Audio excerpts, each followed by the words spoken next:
कोई इनके कहने से जय श्री राम नहीं बोला जाता है। इन्हें अपनी पार्टी का सिंबल बना लिया जय श्री राम को, भगवा को अपना यही एक बेस बना दिया। क्या एक ही सन्यासी है, एक ही साधु है?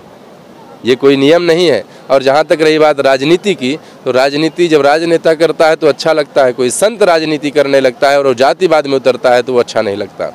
ये ठाकुरों के प्रति केवल जीवन जीते हैं, जातिवाद का इनके पास राजनीति है। और जब ज़्यादा अपने आप को कमज़ोर महसूस करते हैं तो धर्म को भी उसी में शामिल कर लेते हैं। हिंदू खतरे में क्यों है भाई? आज 70 सालों से 80 सालों से 250 में सिलेंडर उठा रहा था, 60 रुपये 70 रुपये सरसों का तेल खरीद रहा था, 40 रुपये पेट्रोल खरीद रहा था। आज जब 200 रुपये में सरसों का तेल और 250 रुपये में के बजाय 1100 का सिलेंडर खरीद रहा, तब खतरे में नहीं है। धर्म को बचा सके, ना कि किसी दूसरे धर्म को मिटा सके, है। आज यदि हमारा साधु समाज उस हथियार को धारण करता है तो मैं ये समझता हूँ कि माला ही साधु के हाथ में अच्छी लगती है, भाला नहीं।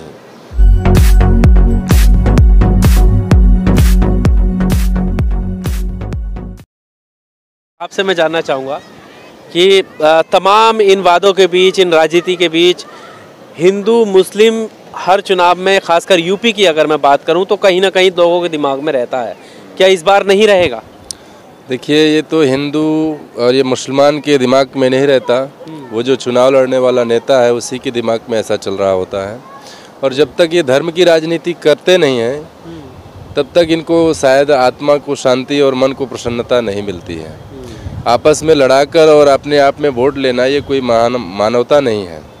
और हमारे हिसाब से आजकल जहाँ तक है राजनीति चल रही है वो राम के नाम को एजेंडा, धर्म को एजेंडा और भगवा को एक अपना विशेष जागीर समझ बैठे हैं। ये योगी आदित्यनाथ जी को समझना चाहिए कि इस यूपी में 25 करोड़ से ऊपर जनसंख्या है और वो लमसम आपस में जी रही है। कोई इस 5 सालों में जब से योगी आए तब से ना तो कोई भगवा पहना है, पहले भी पहन रहा था और इससे पहले भी राम नाम जप रहा था। इससे पहले हिंदू मुस्लिम यहाँ रह रहे थे। आपने तो कभी नहीं सुना होगा कि धर्म के नाम पर आपस में हिंदू मुस्लिम लड़े हैं। जब कभी चुनाव आता है तो हिंदू मुस्लिम बाहर आ जाता है। ये धर्म के नाम पर राजनीति जो करते हैं ये गलत है। और जहाँ तक होना चाहिए, हमारे देश में कभी ऐसा नहीं था कि हम लोग आपस में बट कर रहे हों, सभी भाई भाई बनकर जिए हैं। योगी आदित्यनाथ ने भी कहा है कि 80 और 20% की लड़ाई है। इस तरीके के बयान को कैसे देखते हैं? हम इस प्रकार के बयान को यही देखते हैं कि उनको जो 20% अपनी ओर दिखाई दे रहे हैं वो शायद वो गलत देख पा रहे हैं, क्योंकि हम नहीं समझ पा रहे हैं। अभी रामदास जी ने बताया आपको 60 सीटें निकाल रहे हैं, मैं वो भी सीट नहीं देख पा रहा हूँ, क्योंकि जनता अब जागरूक हो चुकी है। जनता भी कुछ पढ़ी लिखी बेरोजगार घूम रही है। उस बेरोजगार में से मैं यही अपील करना चाहता हूँ कि परिवर्तन के बिना ना तुम्हारा जीवन सही है, ना ही सरकार सही चल पाती है। इसलिए एक सरकार पर ज़्यादा से ज़्यादा 5 साल एक मुख्यमंत्री को रखो, बाकी बदल दो और परिवर्तन होगा तो तुम्हें रोजगार भी मिलेगा, परिवर्तन होगा। आप रामपेड़ी की बात कर रहे थे रामदास जी ने कि सुधार हुआ है। आप देख पा रहे हैं, चारों तरफ कैमरा उठाकर दिखा दीजिए, अगर कोई बाहरी महिला या बहन को लघुशंका लग जावे, बाथरूम लग जावे, तो उसके बाथरूम की व्यवस्था किसी पूरे रामपेड़ी में नहीं है। हाँ? अगर आप विकास कर रहे थे तो क्या आपको मालूम नहीं था कि यहाँ लोग पर्यटक आएंगे, बाहरी लोग आएंगे? अगर वो बाहर जाकर अपना कर्म करते हैं तो इधर आपको देखना चाहिए था। कोई एक हाल निकाल के किनारे बहुत सारी जगहें पड़ी हैं, कहीं बाथरूम भी बनवाना था। यदि आप जनहित में कार्य कर रहे हैं तो आपको ये ध्यान रखना था कि ब्राह्मण समाज है चाहे संत समाज है, राम जन्मभूमि को आपने एजेंडा ठीक बनाया, ठीक, लेकिन आपने ये नहीं देखा होगा कि जो हिंदू मुस्लिम राइट कर रहे हैं तो मस्जिद बनाने के लिए आपने ज़मीन दी, मस्जिद के लिए पैसा दिया गया, तो उसमें क्या किसी संत ने विरोध किया? नहीं किया ना। यदि यहाँ ऐसा कोई परिवेश होता कि हिंदू मुस्लिम आपस में मिलकर नहीं रह रहे हैं तो विरोधाभास तो जरूर होता ना। पर ऐसा कोई संत नहीं है जो विरोध करता हो किसी धर्म का। हाँ, योगी आदित्यनाथ जी कट्टर हिंदू होंगे, लेकिन जो हिंदू हृदय सम्राट लिखते हैं यह गलत है। वो हम भी हिंदू हैं, आप भी हिंदू हैं, या कोई यहाँ जो भी जी रहा है 80% हिंदू है, तो क्या वो हृदय के सम्राट हैं? ये गलत है। वो हमारे तरफ से या हमारे संत समाज की तरफ से अपमानित किए हुए हैं, इसलिए अयोध्या से भाग गए, गोरखपुर से चुनाव लड़ रहे हैं।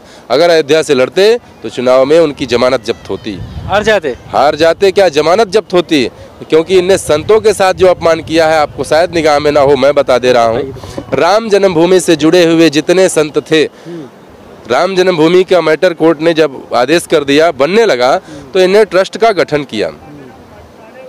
इससे पहले राम जन्मभूमि के लिए बराबर संतों ने, निर्मोही अखाड़े ने या और संतों ने आंदोलन किया, बराबर आंदोलन में सहभागिता निभाई और अपने संपूर्ण जीवन को समर्पित किया।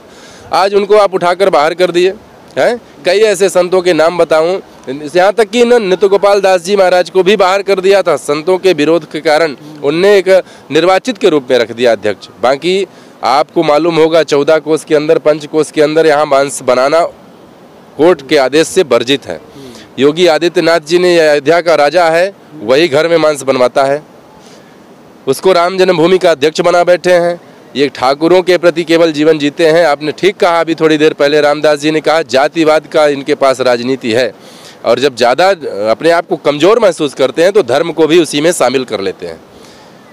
हिंदू खतरे में क्यों है भाई? आज 70 सालों से 80 सालों से 250 में सिलेंडर उठा रहा था, 60 रुपये 70 रुपये सरसों का तेल खरीद रहा था, 40 रुपये पेट्रोल खरीद रहा था। आज जब 200 रुपये में सरसों का तेल और 250 रुपये में के बजाय 1100 का सिलेंडर खरीद रहा, तब खतरे में नहीं है। ऊपर से जीएसटी भर रहा, तब खतरे में नहीं है। अरे जो गरीब है भुखमरी की ओर जा रहा है, वो केवल जीएसटी कमीशन के कारण जा रहा है। आपने महंगाई बढ़ाई, ठीक था, ऊपर से जीएसटी का ये बोझा कहाँ से सहेगा वो? आपको मालूम होना चाहिए, जब गरीब होता है वो कम से कम दाल रोटी की व्यवस्था सोचता है। जब दाल भी इतनी महंगी हो जाए तो कौन खाएगा? सर महंगाई को कहते हैं कि देश हित में इतनी महंगाई हम नहीं सहेंगे तो कौन सहेगा? हम कहाँ से देख पा रहे हैं देश हित हो रहा है? देश में या क्या हम नहीं है? संत समाज नहीं है? देश हित में संस्कृत पढ़ने वाले विद्यार्थी, आप संपूर्णानंद संस्कृत विद्यालय देख रहे हैं, प्रयागराज देख रहे हैं, काशी विश्वविद्यालय देख रहे हैं, वृंदावन में, अयोध्या में ऐसे हजारों विद्यालय चल रहे हैं जो संस्कृत के विद्यार्थी हैं। उन संस्कृत के विद्यार्थियों की जो अंकसूची है वो कोई मान्य नहीं है। योगी आदित्यनाथ ने ऐसा कहा है। मैं उनसे पूछना चाहता हूं कि आप कितना पढ़े हो और आपको मालूम है संस्कृति क्या है? हमारी देव भाषा है। यदि वो देवताओं को मानता है तो उस भाषा को क्यों नकार रहा है?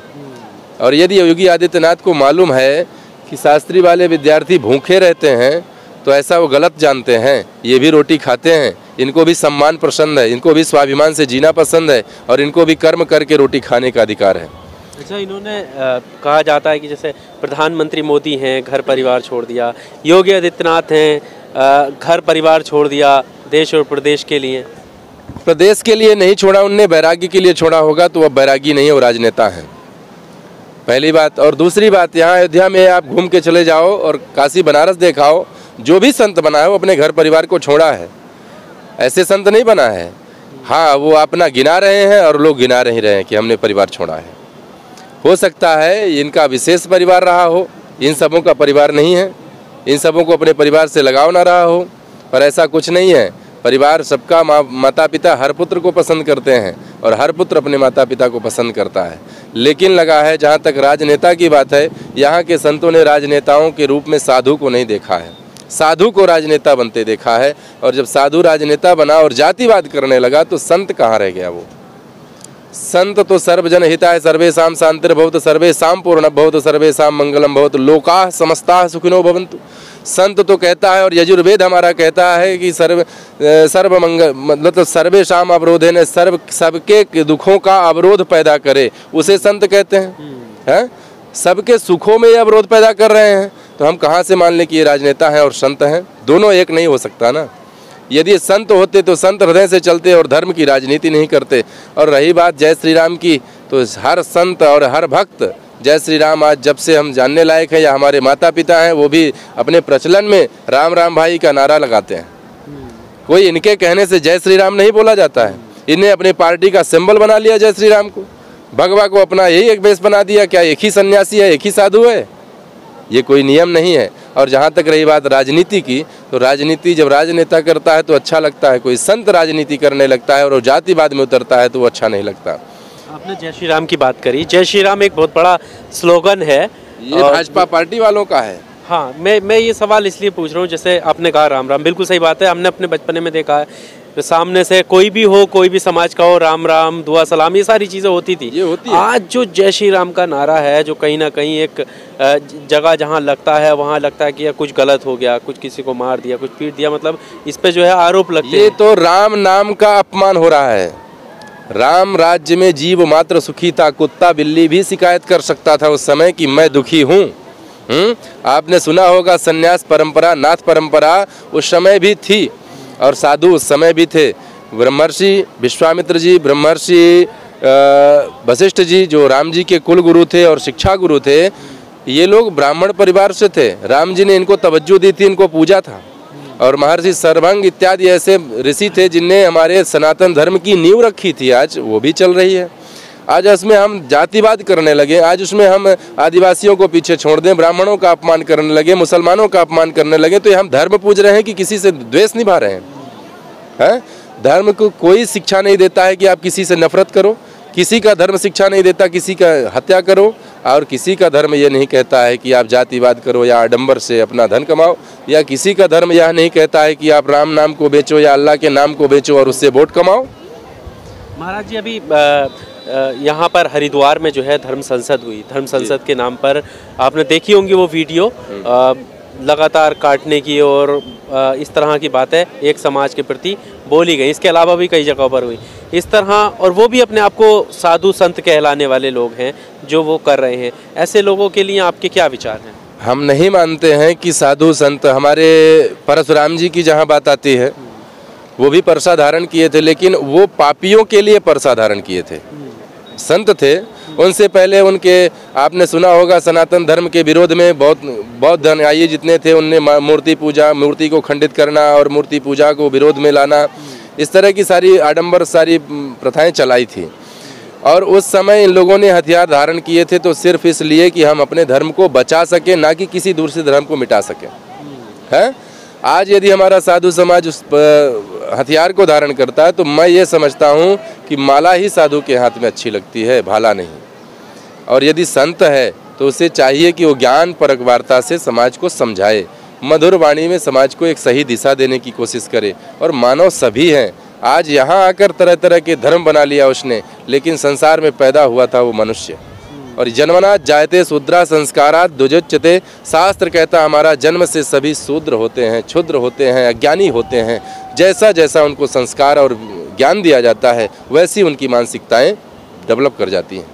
वहाँ पर शिक्षा के नाम पर शस्त्र सिखाया जाता है कि शस्त्र उठाओ और इसकी ज़रूरत है वरना आप लोग ख़त्म हो जाओगे। ऐसा तो कुछ नहीं लगता है कि हम लोग ख़त्म हो जाएंगे, और जब मरना ही होगा तो संसार की नीति है, जब बुलावा आ जाता है तो जाना पड़ता है। आज हम पहले से अपना सारा काम धाम छोड़कर, फिलहाल कोई काम छोड़ा नहीं योगी आदित्यनाथ जी ने, 2 साल से कर्फ्यू, ठीक है। संतों के लिए कोरोना है या किसी के लिए कोरोना है, पर संतों की कोई इनकम या वेतन नहीं ना है।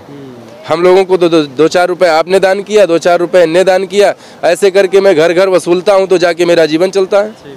हाँ, जब कोरोना रहेगा, सब भयभीत रहेंगे तो मैं जाऊँगा कहाँ? 2-3 साल से तो ऐसे ही सब बैठे हैं संत। और ऊपर से आपने इतना ज़्यादा अपमानित कर दिया कि संस्कृत के विद्यालयों को निरस्त कर दिया आपने। हम तो सही मानते हैं उन लोगों को जिनने संस्कृत विद्यालय को चालू रखा था। आप 178 देशों को गीता पढ़ा रहे हो, और भारत देश जहाँ से गीता निकली हुई है वो आज भूखा मरे, संस्कृत से बाहर रहे। ये कौन सा नियम है? योगी आदित्यनाथ को शायद मालूम नहीं है, मोदी जी को शायद मालूम नहीं है, नहीं तो अब तक संस्कृति को प्रथम भाषा में लाते। यदि गरीबी दूर करना है तो इनको संस्कृति को प्रथम भाषा में लाना होगा। अब इसका कारण खड़ा होता है, संस्कृति प्रथम भाषा आएगी तो आपका भारत विश्व गुरु बन सकता है। भारत विश्व गुरु बनेगा तो आपका रुपया डॉलर बन सकता है, और जब रुपया डॉलर होगा तो हर गरीब के पास 100 रुपये होंगे, वो 100 रुपये कीमत रखेगा और हर गरीब खुशी हो सकता है। ये महंगाई घट जाएगी अपने आप। पर ये लोग क्यों नहीं कर रहे हैं, पुख्ता काम क्यों नहीं कर रहे हैं? धर्म की राजनीति, जाति की राजनीति, ये सब अच्छा समझते हैं आप? हमारे हिसाब से अच्छा नहीं है। और जहाँ तक हो सके इनको धर्म की राजनीति छोड़कर संस्कृति को ऊपर उठाने की सोचना चाहिए, और जहाँ भी हो सके जातिवाद को छोड़कर एक धार्मिक तौर पर संत को चलना चाहिए। सर्वजन हिताय सर्वजन सुखाय, इस सभी जनों के सुख में चलें। ये हिंदू मुस्लिम ना देखें, ये जातिवाद ब्राह्मण ठाकुर आदिवासी ना देखें, ये सभी के सुख में चलें।